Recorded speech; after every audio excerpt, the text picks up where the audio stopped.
打游戏，我睡得晚，我师哥没事，我说这个一点问题没有。然后正常我就打游戏，大概到了11点，12点都没到，11点，我突然听到后面，我戴着耳机我想，这就无所谓嘛，这还好了。这才过了10秒，然后真的接下来的2、3个小时里都是这样打的，是搭着丹田的发音。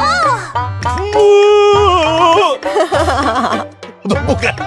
主要你不敢回头，这没有办法回头了，回头万一他醒了，我跟他对视，显得我有点